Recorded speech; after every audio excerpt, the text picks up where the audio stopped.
Dice la Escritura, bendice alma mía a Jehová, Jehová Dios mío, mucho te has engrandecido, te has vestido de gloria y de magnificencia. El que se encubre de luz como de vestidura, que extiende los cielos como una cortina. Que establece sus aposentos entre las aguas, el que pone las nubes por su carroza, el que anda sobre las alas del viento, El que hace a los vientos sus mensajeros y a las flamas de fuego sus ministros. no sé. Él fundó la tierra, sobre sus cimientos no será jamás removida. Con el abismo como vestido la purísima, sobre los montes estaban las aguas. A tu reprensión huyeron, al sonido de tu trueno se apresuraron.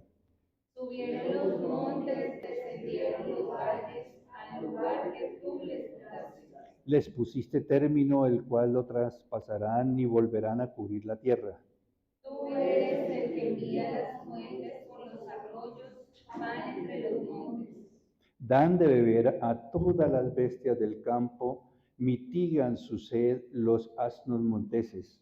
A sus orillas habitan las aves de los cielos, cantan entre las ramas. Él riega los montes desde sus aposentos, del fruto de sus obras se sacia la tierra. Él hace producir el heno para las bestias y la hierba para el servicio del hombre, sacando el pan de la tierra. Y el vino que alegra el corazón del hombre, el aceite que hace brillar el rostro y el pan que sustenta la vida del hombre. Se llenan de savia los árboles de Jehová, los cedros del Líbano para el vino. Allí anidan las aves, en las hayas hace su casa la cigüeña. Los montes altos para las cabras monteses, las peñas amarillas para los conejos. Hizo la luna para los tiempos, el sol conoce su ocaso. Pones las tinieblas y es la noche, en ella corretean todas las bestias de la selva. Los leoncillos rugen tras la presa y para buscar de Dios su comida. Sale el sol, se recogen y se echan en sus cuevas. Sale el hombre a su labor y a su labranza hasta la tarde.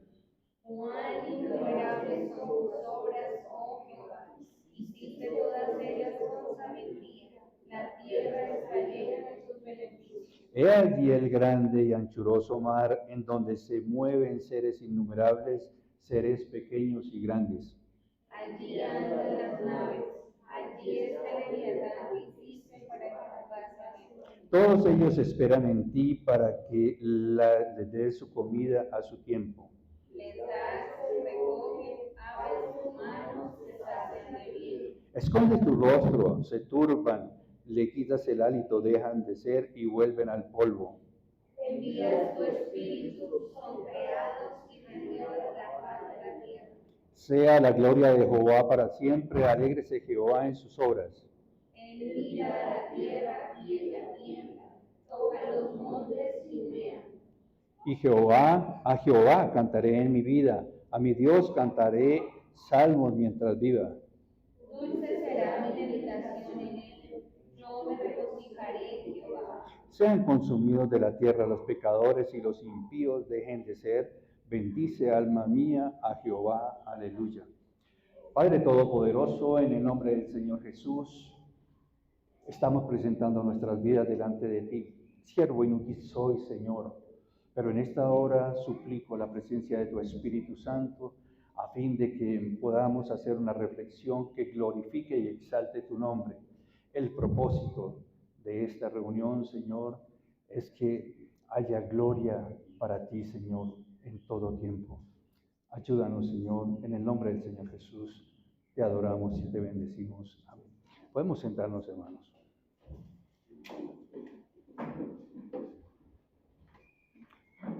Este salmo, digamos que tiene tres partes, ¿verdad?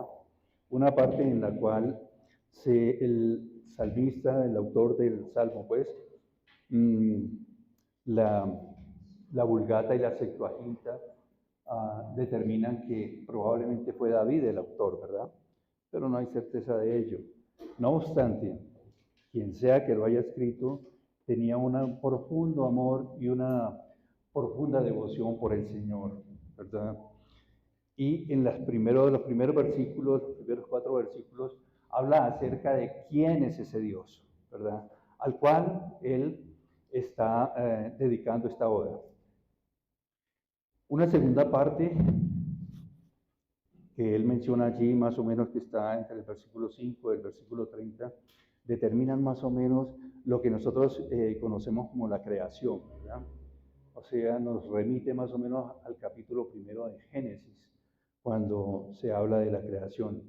Y una tercera parte en la cual él nos motiva a la exaltación, al reconocimiento, ¿verdad? Y a la aceptación de ese Dios maravilloso al cual nosotros debemos todo nuestro ser. En la primera parte, entonces, decíamos que él manifiesta quién es ese Dios. Para los que son acuciosos con la Biblia y los que les gusta un poquito el hebreo, nosotros encontramos que hay 4 nombres de Dios que nos ayudan a entender como el ser de Dios, ¿verdad? Uno de ellos es el que aparece ahí en la creación, que es el término Elohim. Les oigo, los que conocen del hebreo pueden mirarlo allí. Que eso significa Dios, Dios como tal, a secas, ¿verdad? Él es el autor de la creación, ¿verdad?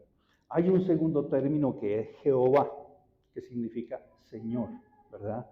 Que es el Señor por naturaleza, que es el Dios todopoderoso, y se determina como Dios. Hay otro término también que está allí plasmado, que es el Adón, que también es Señor, ¿verdad? Y hay un último término de entre esos 4, que es el Shaddai, ¿verdad? Cuando nosotros miramos este Salmo 104, a mí personalmente me llena mucho de alegría porque está desarrollando a ese Shaddai, a ese personaje que es nuestro Dios exquisito por naturaleza, ¿verdad?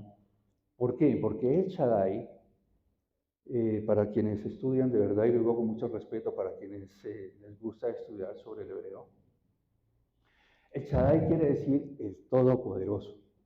Y así se le presenta a Abraham cuando lo llama a que abandone su tierra, ¿verdad? Él le dice, yo soy el Shaddai, yo soy el Dios Todopoderoso.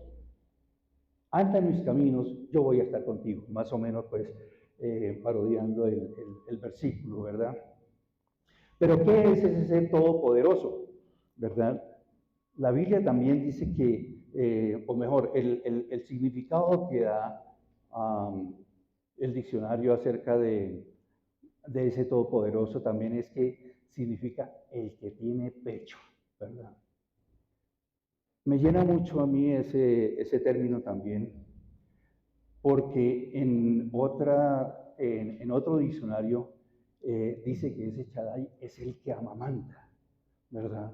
No queriendo decir necesariamente que es que Dios es femenino y tiene pechos, de eso no se trata. Se trata de aquel que sustenta, se trata de aquel que es suficiente, aquel que lo da todo. Y yo creo que para las que son madres hoy, si le preguntáramos qué relación tienen con sus hijos, con seguridad van a decir que lo dan todo por sus hijos. Porque, ¿qué es un bebé? ¿El bebé se vale por sí solo? ¿Se alimenta por sí solo? ¿El bebé crece sin alimento? Hay que hacerle todo al bebé. Nosotros en las manos de Dios somos como ese bebecito, ¿verdad? Y por eso digo que de pronto una madre nos puede determinar cuál es nuestra relación con Dios. Donde nosotros en las manos de Dios somos totalmente dependientes de Él, ¿verdad? Cuando Él crea toda su creación, redundando un poco, Él tiene un proceso, ¿no? Porque esa es otra de las características que tiene el Shaddai. El Shaddai es sumamente inteligente. Nosotros vemos hoy el avance de la tecnología, ¿cierto? Pero esa tecnología no ha salido de la nada. Esa tecnología ha tenido unos procesos donde se va perfeccionando todo. Yo no sé si el Señor dedicó mucho tiempo a preparar su creación, pero el Señor es tan poderoso que Él no necesitaba eso. Él sabía lo que quería hacer, cómo lo debía hacer y cómo lo hizo de bien. Tanto que cuando termina la creación, ¿cuáles fueron los términos del Señor? Y vio que todo era bueno y bueno en gran manera, ¿verdad? ¿O fue que el Señor comenzó a rectificar lo malo que le había quedado en la creación? Nosotros entendemos que es perfecto. Cuando nosotros nos miramos como seres humanos de verdad, hay una serie de componentes que intervienen en nuestro cuerpo, ¿verdad? Que nos hacen vivir. Algunos de ellos de pronto son más importantes que los otros. Y si nos falta uno de ellos, pues no viviríamos. Hay otros que podrían faltar y seguiríamos viviendo. Pero en la perfección del Señor, Él nos hizo completos. Él no necesitó hacernos reconstrucciones o reparar lo que de pronto Él había hecho. De eso trata el Shaddai, ¿verdad? De eso trata ese Dios maravilloso de cual el salmista nos está diciendo. Y cuando hacemos ese recuento, ¿verdad? De Él, vemos que es perfecto. Pero ¿qué hace ese Dios para enaltecerse él mismo? Lo está diciendo el salmista allí, ¿verdad? Jehová Dios mío, mucho te has engrandecido. Te has vestido de gloria y de magnificencia. ¿Será que el Señor necesita que nosotros reconozcamos que Él es todopoderoso para engrandecerse? De hecho, no es, ¿verdad? Hay un círculo en el cual se demuestra cómo es que todo lo que nosotros hacemos para el Señor, Él nos lo dio primero, ¿verdad? ¿O quién nos escogió a nosotros? ¿O nosotros escogimos? Él nos escogió a nosotros, primero, ¿verdad? Nos dio de su espíritu para que nosotros pudiésemos amarlo y aceptarlo a Él. Y si no, ustedes creen que de pronto, ¿por qué hay tanto agnóstico en este momento? Por ahí nos dice la Escritura que en los últimos tiempos habrá ciencia, pero en desarrollo grande, ¿no? Es decir, que dice, aumentará la ciencia, pues para decirlo más o menos en términos, aumentará la ciencia, así como aumenta la maldad y aumenta todo esto, ¿verdad? Hay una serie de elementos que están aumentando. Y esa ciencia en este momento es poderoso. Hay algo increíble, hermanos, algo extraordinario, porque resulta que aquí dice que extiende los cielos como una cortina, que establece sus aposentos entre las aguas, el que pone las nubes por su carroza. Si esto lo hubiera dicho hoy el salmista, ¿qué pensaríamos? Porque resulta que en aquel tiempo, pues no había nada que pudiera volar, ¿verdad? Excepto, pues, obviamente las aves. Hoy ya el hombre sale de la esfera terrestre, ¿verdad? Ya va, es decir, dentro de muy poco, según las proyecciones que hay a nivel científico, van a colonizar Marte, ¿no? Es decir, que ya van a salir. O sea, si el salmista hubiera escrito eso hoy, de pronto la gente se reiría, porque diría, no, pues es que el hombre también ya lo está haciendo. El hombre también ya está por las nubes, más arriba de las nubes, ya sale de la tierra, ¿verdad? Porque la idea de nosotros es que Dios en particular tiene su morada en el cielo, ¿verdad? Y si ustedes recuerdan, cuando se hizo la Torre de Babel, la pretensión era como llegar hasta donde estaba Dios, ¿verdad? Lo otro es que ustedes recuerdan también, cuando se estudia un poquitico el Antiguo Testamento, era el caso de los sigurat, ¿verdad? Que eran aquellas edificaciones donde había una parte muy alta que era como el lugar de los dioses. Y la gente no podía subir allá, porque para ellos era vedado llegar hasta donde estaba la morada de Dios. Y se pensaba que la morada de Dios era allá. Una historia que nos certifica eso es el sueño de Jacob, ¿verdad? Cuando dice que había una escalera y que los ángeles subían y bajaban, ¿verdad? Pero Jacob subió por esa escalera. La Biblia no dice que él subió, ¿verdad? Además era un sueño, era que los ángeles eran los que bajaban y subían. Aquí el salmista dice que él anda como por esa esfera de que él está por encima de todo, Dios, ¿verdad? Ese El Shaddai también es aquel Dios o aquella persona que dice que es fuerte y poderosa en términos de que Él nos defiende. Si bien es cierto, Dios es amor, también dice que es fuego consumidor. Y allí ese Shaddai es eso, ¿verdad? Es aquel que ejerce la fuerza con violencia. Es decir, que está dispuesto a cuidarnos, a guardarnos, a protegernos, ¿verdad? De hecho, cuando aparece el Señor Jesús como nuestro Salvador, ustedes recuerdan que pues, él vivió una experiencia casi, digamos, terrorífica, porque él fue lo que llamaríamos en estos tiempos sometido a unos procesos de mucha violencia, ¿verdad? Dice que lo abofeteaban, le pegaban, le pusieron su corona de espinas, por último pues lo crucificaron y todo este tipo de cosas, ¿verdad? Que murió en la cruz por nosotros, derramando hasta la última gota de sangre, ¿verdad? Ese Shaddai de verdad es ese Dios todopoderoso en el cual nosotros confiamos, ¿verdad? Y la descripción que hace el salmista de él es esa.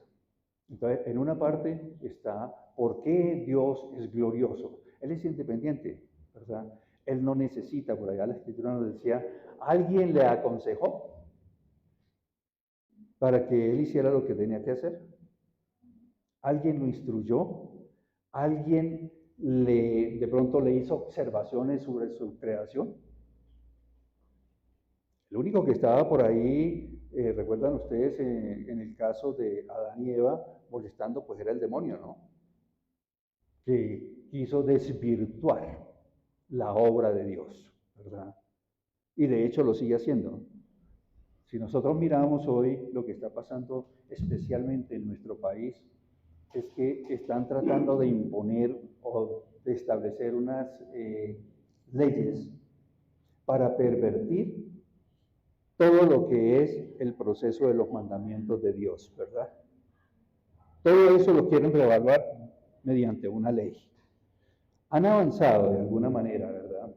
Recuerden ustedes que ya prácticamente lo que es el aborto, digamos que es de libre ejecución. Y hay sanción para los médicos que de pronto se nieguen a ello, ¿no? De hecho, recientemente hubo un caso en que un médico se negó, ¿no?, a hacer un aborto y por tanto fue despedido porque era un empleado público. Fue despedido porque no llevó a cabo el aborto. Y si estas leyes siguen avanzando, muy probablemente vamos a tener una inmoralidad peor de la que tenemos en este momento. Gracias a Dios por los jóvenes que hoy se congregan y tienen temor de Dios, porque ahí siguen esos mandamientos que el Señor estableció, que quieren revaluar a todo momento, ¿verdad? Son los que todavía nos permiten convivir moral y adecuadamente. Porque de pronto también hoy hay una apología, ¿no? Me parece curioso cuando los agnósticos y los ateos quieren decir que nosotros somos unos bobos por creer en un Dios que no conocemos, que no vemos, pero que ellos tienen la razón cuando ellos creen que nosotros fuimos hechos por extraterrestres, ¿no? La pregunta que uno podría hacer es, entonces, ¿a los extraterrestres quién los hizo? Ellos aparecieron porque sí, y nosotros somos hechura de ellos. Qué raro, y si hicieron eso, ¿por qué no dieron los elementos para que de pronto nosotros fuéramos eternos? Probablemente, porque estamos sujetos a tantas enfermedades y a tantas cosas. Y sobre todo cuando nos estamos volviendo veteranos, los que nos estamos volviendo veteranos, vemos que llegan una serie de elementos que son enfermedades, que son testigos que generalmente nos acompañan durante la vejez, ¿verdad? Así no queramos aceptarlo, eso es una realidad. Pero es que el Señor también estableció un límite de edad. ¿Y todo por qué? Por el pecado del hombre, ¿verdad? ¿Se imaginan ustedes nosotros eternos? ¿Inmortales? Sería, no sé, no sé qué podríamos decir que pasaría, ¿verdad? Y hay un poco de personajes, entre ellos algunos multimillonarios, que están haciendo unos procesos que les van a prolongar la vida. Yo no sé si lo logren, ¿no? Ahí sí como el cuento, cada loco con su tema. Pero hasta donde nosotros tenemos, el Señor no se equivoca en sus planteamientos. El Señor en su creación todo lo hizo perfecto. Y creemos que definitivamente nosotros tenemos un límite de edad. A ese Dios, por eso dice también, o ustedes ven en algunos salmos, que le damos alabanza al Altísimo, ¿no? Porque ese es otro significado de Dios. El Dios Altísimo es aquel que está por sobre todo, ¿no? Que está por encima y no necesita absolutamente nada, nada en lo absoluto. Eso hablando del Dios a quien el salmista dedica este salmo. Mirando los procesos, entonces nosotros, dice a partir del versículo 5, Él fundó la tierra sobre sus cimientos, no será conmovida o removida. Ustedes saben a qué velocidad gira la tierra, ¿no? ¿Recordamos? ¿A qué velocidad está el sentido de rotación de la tierra? Entonces, los científicos dicen que han podido determinar que la tierra gira sobre su eje más o menos a 1700 kilómetros por hora. Si gira a esa velocidad, ¿por qué nosotros no sentimos?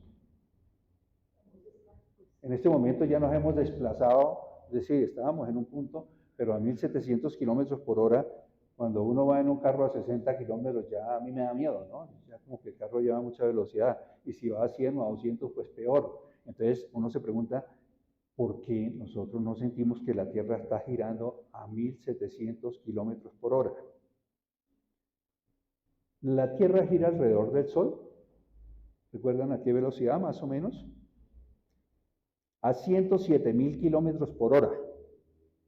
Y a veces, cuando está más cercana al Sol, gira aproximadamente a 110.000 kilómetros por hora. ¿Por qué nosotros no sentimos esa velocidad? Recordemos que la Tierra está inclinada, no está recta, ¿no?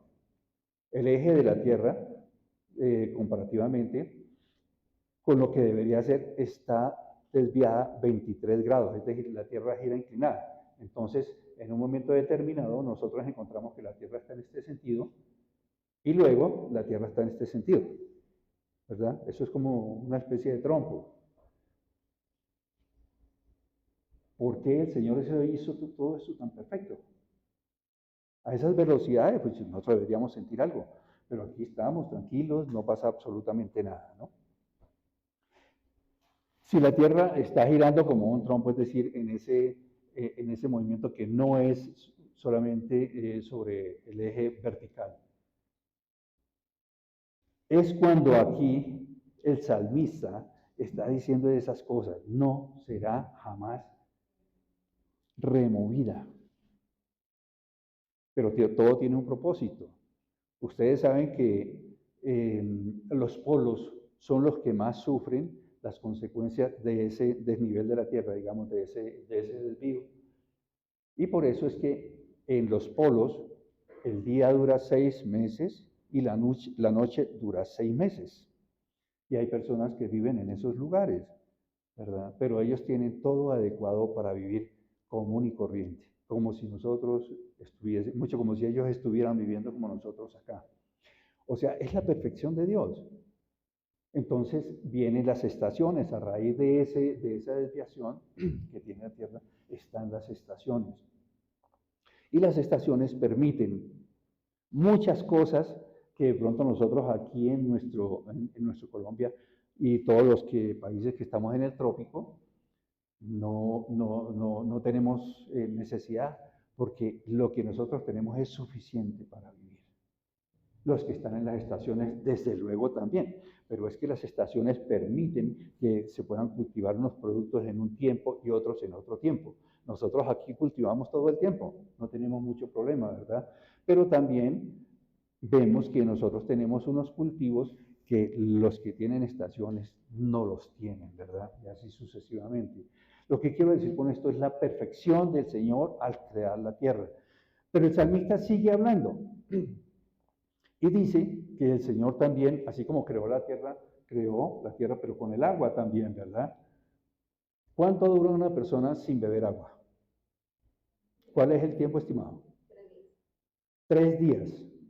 Sin alimento, ¿cuánto dura?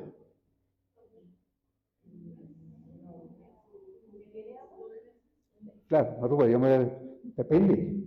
No, depende porque si toma agua, pues puede durar un poquito más. Pero sí, es decir, lo que queremos decir es la vitalidad y la necesidad del agua. Con el agua, nada. Pero ¿qué hizo Dios para que de pronto nosotros tuviésemos el agua como la conocemos? Recuerden ustedes que el 70% de la tierra es agua, ¿verdad? Pero casi que en su 100% es agua salada. Se ha estimado que el porcentaje de agua dulce, que es la que nosotros habitualmente tomamos, o la que nos permite vivir, es del 2.5. De ese 2.5, más o menos el 80% se supone que está en los polos, ¿verdad? Está congelada. El resto, pues, es el agua que nosotros vemos y que utilizamos, que son los ríos, los riachuelos. ¿Y qué dice el salmista? La descripción es tan perfecta que es como si estuviéramos leyendo el capítulo primero de Génesis, ¿verdad? Pero él habla de que el Señor diseñó todas estas ríos, riachuelos, nacederos que están que lo hizo con el fin de que pudiésemos cultivar todo lo que nos sirve para nuestra manutención, pero también para la manutención del resto de la creación diferente a nosotros los seres humanos, ¿verdad? Y se pavonea, digamos ahí, o él exalta esa labor del Señor en ese sentido, ¿verdad? Y por eso él dice, tú eres el que envía las fuentes por los arroyos, van entre los montes, dan de beber a todas las bestias del campo, mitigan su sed los asnos monteses. A sus orillas habitan las aves de los cielos, cantan entre las ramas. Él riega los montes desde sus aposentos, del fruto de sus obras se sacia la tierra, ¿verdad? Hablando de eso, el agua como fundamento de vida, ¿verdad? Él hace producir el heno para las bestias y la hierba para el servicio del hombre, sacando el pan de la tierra y el vino que alegra el corazón del hombre, el aceite que hace brillar el rostro y el pan que sustenta la vida del hombre. Cuando el Señor diseñó la creación, Él no solamente diseñó el hombre para ponerlo ahí, nos puso aquí con un propósito, pero el Señor sabía que si nosotros quisiésemos desarrollarnos como lo hacemos, Él tenía que darle los elementos para que Él viviera. Pero como siempre ocurre, ¿no? Cuando el Señor prometió o hizo la promesa de la tierra prometida, dice que el pueblo llegó hasta el borde del Jordán, ¿verdad? Y les dijo, ahí está la tierra. A Moisés lo subió y le dijo, ahí está la tierra que les voy a dar. Le encargó a Josué que siguiera con el pueblo. Pero cuando llegaron al Jordán, ¿qué le dijo el Señor? ¿Ya eso está listo? ¿O qué le dijo? Conquisten. Allá está la tierra, esa tierra yo se la doy, pero ustedes la tienen que conquistar. Pero conquistarla no era solamente entrar y pelear y ya. Ganaron ellos la pelea, la ganaron a los cananeos en general que estaban allí, sino que ¿qué tenían que hacer? Cuidarla, protegerla, comenzar a producir. Es decir, el trabajo no era solamente conquistarla, sino tenían que trabajar para poder proveer para ellos, ¿verdad? Y así es lo que el Señor nos propone. Cuando nosotros entramos, yo no sé si todos venimos de una extracción católica, pero la gran mayoría de nosotros, por nuestros padres, pues fuimos católicos, llegamos allá y allá en la Iglesia Católica nosotros entendimos que había muchos santos, ¿no? Todo era santo. San José, San Martín de Porras, bueno, ese tipo de cosas. De alguna manera, el pueblo cristiano alcanzó a copiar algunas cosas de esas, ¿no? Y por eso cuando nosotros vamos a leer el Nuevo Testamento con relación a los evangelios, ¿qué decimos? El Evangelio según San Lucas, ¿no? El Evangelio según San Juan y, y las cartas de San Pablo. Y claro, la Biblia también nos dice que nosotros somos pueblo santo para el Señor, ¿verdad? Pero, ¿qué tal entonces aquí en unos poquitos años, entonces diríamos, vamos a orarle a San Nicolás, a San Matías, a Santa Miriam? Eh, bueno, a mí sí no me nombrarían, la verdad, yo soy muy pecador, yo no. A San Eduardo, no. Yo creo que eso sí, ni alguna, ¿verdad? Pero esa escuela la traemos de allá. O eso viene de allá, que todos son santos. Ahora están santificando a los papas, ¿no? Hay unas historias un poquito horrorosas de lo que pasa en el Vaticano, en todo ese tipo de cosas. Pero ellos siguen beatificándose los unos a los otros, ¿verdad? Nosotros no estamos para juzgar y la intención no es esa. Simplemente hacemos esa extracción. Entonces, ¿cuál era la idea, hermanos? La idea es que el Dios nos ha dado a nosotros todas las herramientas, hermanos, para que nosotros sigamos. Cuando llegamos a la iglesia, entonces, el proceso no es que yo vengo y me siento y ya. Yo puedo seguir haciendo lo que estaba haciendo antes y sigo siendo creyente y toda la cosa acá. O yo tengo un compromiso con el Señor. El Señor tiene unos mandamientos y cuando nosotros llegamos acá, ¿cuál es la idea? Si hemos olvidado los mandamientos, que volvamos a restituir eso en nuestra vida de tal manera que sigamos el proceso de santidad al cual de verdad el Señor nos ha llamado, ¿verdad? Porque también la Escritura dice, sin santidad, nadie verá al Señor, nadie. No. Podríamos preguntarnos nosotros, ¿cuál es el grado de santidad para poder entonces ser salvos? Algunos de nosotros pudiéramos decir, no, yo ya estoy sobrado de lote. Yo ya estoy aquí, mejor dicho, estoy en un lugar, ¿no? Recuerden que también nos cuenta el Nuevo Testamento acerca de dos personajes que eran de los 12 discípulos del Señor. Y en alguna oportunidad nos cuenta la Biblia que la madre de ellos se acercó y ¿qué le dijo al Señor?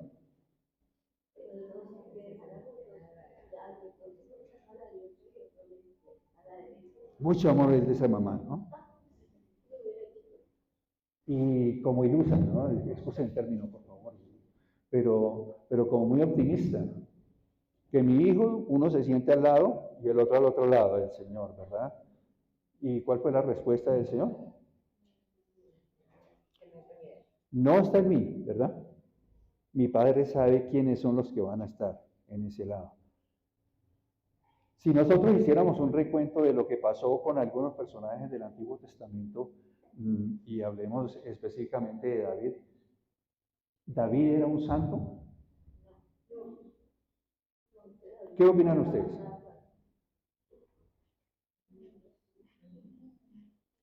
Ay, hermanos, es tan difícil eso, ¿no? Por eso digo yo, o estoy diciendo esta mañana, ¿será que llega un momento en que uno pueda decir en la iglesia cristiana, yo ya? Claro, por mi medio, ¿no? Porque el Señor sí nos determina que somos salvos por Él, no por nosotros. Pero eso nos obliga a nosotros a tener unos compromisos. Es decir, nosotros debemos dar de nosotros también y estar dispuestos, ¿verdad? El Señor lo dice en algunos términos. ¿Se puede servir a dos señores? O se aborrece al uno, se ama al otro, más o menos cosas así por el estilo, ¿verdad? Está en el Señor.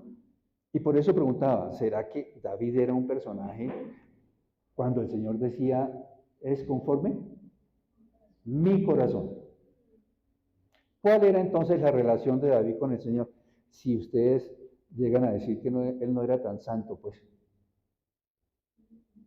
Pero el Señor sigue hablando de él, ¿no? Conforme mi siervo David. Y gracias a Dios por eso, ¿no?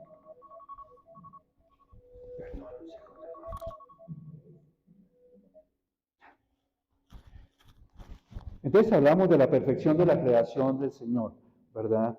Sigue ahí el salmista determinando cuál es la grandeza del Señor. Y por último, versículo 31 al 35, dice él, sea la gloria de Jehová por siempre, alégrese Jehová en sus obras.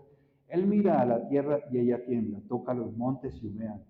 A Jehová cantaré en mi vida, a mi Dios cantaré salmos mientras viva. Dulce será mi meditación en él, yo me regocijaré en Jehová. Sean consumidos de la tierra los pecadores y los impíos dejen de ser, bendice mi alma a Jehová, aleluya. Yo creo que el salmista también hay un momento en que nos ayuda a trascender. Si bien es cierto, la escritura nos habla de estos nombres que hablábamos de Dios, ¿qué nos dice Juan 1.1? ¿Recuerdan? ¿Cómo? ¿Quién era en el principio? El verbo, ¿verdad? Pero dice que todas las cosas por él fueron hechas. O sea que Cristo, ¿qué es? Si Dios creó en el Antiguo Testamento, entonces Cristo, ¿dónde estaba?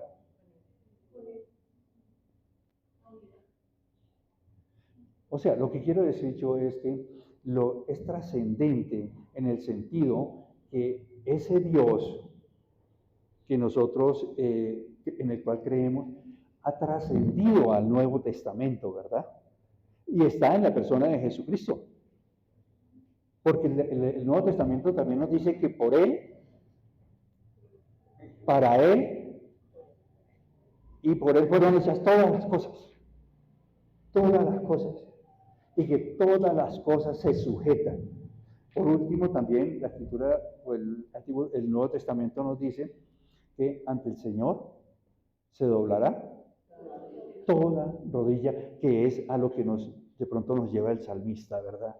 Diciendo, mire, si ese Dios tan hermoso, tan poderoso, que nos cuida, nos guarda, nos provee, es aquel que de verdad nos manifiesta todo, porque nosotros a veces decimos, yo he hecho mi mejor esfuerzo y aún así no consigo resultados, porque todo lo determinamos o todo nos viene por voluntad de Dios y así lo creemos, ¿verdad? Pero el compromiso de nosotros es creerle a Él, ¿verdad? Por allá Pablo nos recomienda, ¿no? Cuando dice, cuando él dice que la fe es por... Ese es un versículo muy bonito de la Iglesia Reformada, ¿verdad? Porque nos invita a que estudiemos, hermanos, a que le creamos al Señor, pero por medio como del conocimiento. A veces alguno de ustedes ha venido de la iglesia pentecostal o carismática. Ustedes vienen, ¿ah? Casi que a uno no le dicen eso, no le hablan de ese versículo, le hablan del otro, ¿no? De Hebreos 11. Cuando dice que la fe, de lo que se espera, ¿no? No, yo estoy diciendo que yo no me voy a decir que eso no es real, ¿no? No, también.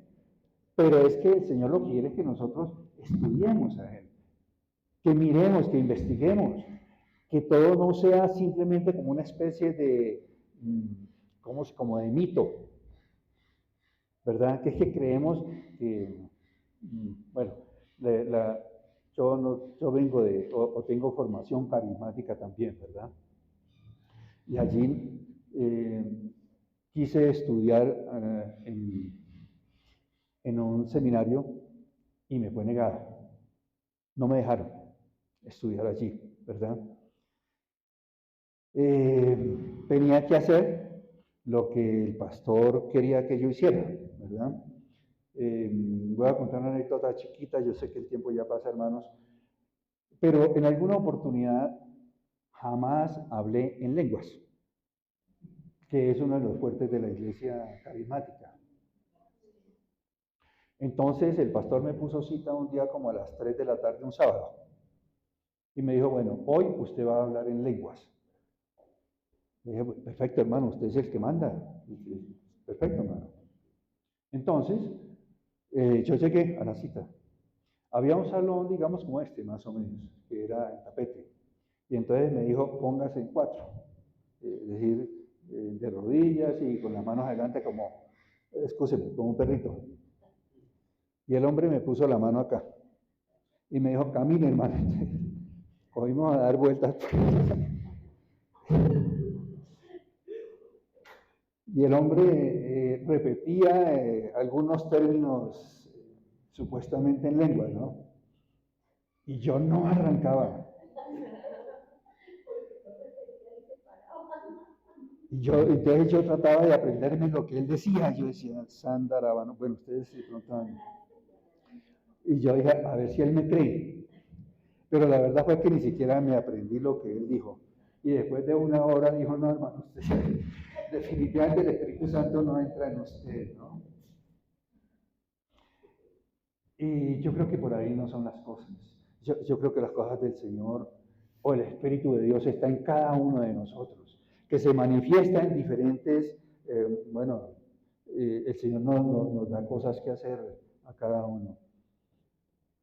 Yo creo que la creencia de nosotros, hermanos, debe ser en ese Dios verdadero y saber que el Espíritu Santo está con nosotros en todo tiempo, ¿verdad? A veces dice que cuando pecamos contristamos al Espíritu Santo, ¿verdad?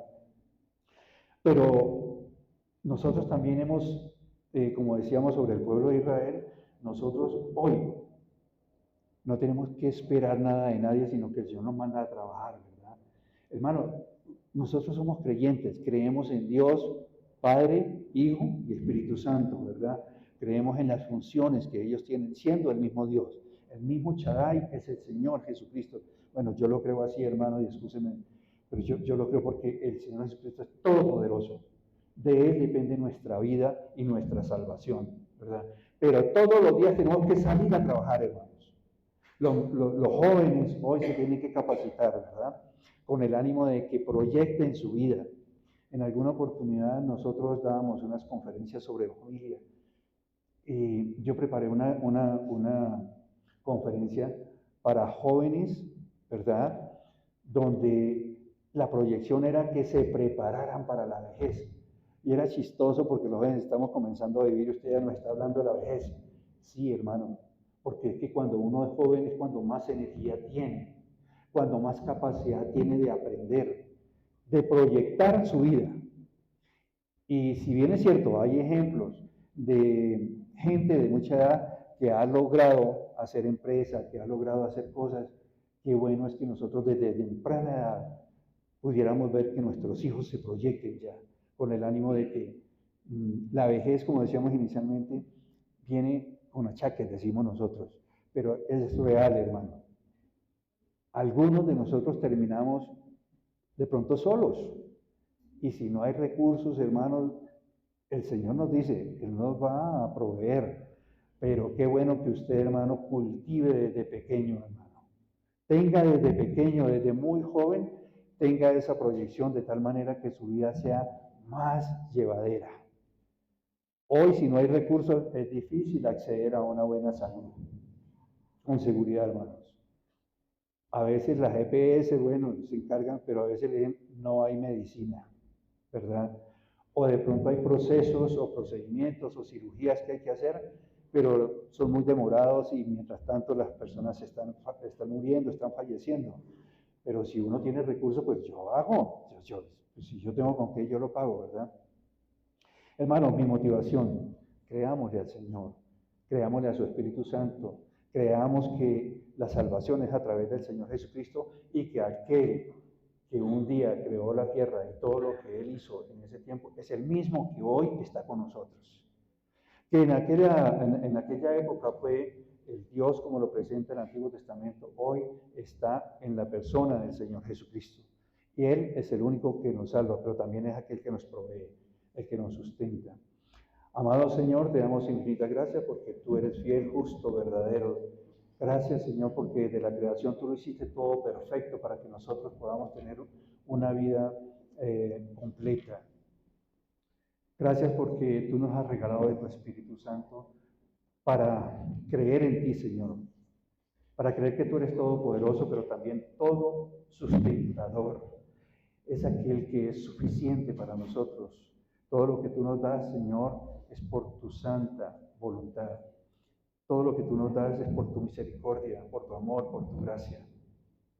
Y hoy sabemos que tú nos has regalado a tu Santo Hijo Jesucristo para que seamos salvos, pero seguimos confiando en que en Él tenemos todo lo que necesitamos, Señor, para ser escogidos y ser salvos. Pero también, Señor, para la manutención diaria, tú eres el que nos provees. Y gracias por esta generación de jóvenes adultos, de mayores y también por los que ya somos bien veteranos, Señor, porque tenemos la confianza en que tú estás con nosotros. Y así como un día creaste, Señor, y proveíste todo lo necesario para nuestro desarrollo de vida, también, Señor, tú determinaste el tiempo de vida. Y no es para nosotros un martirio, lo contrario.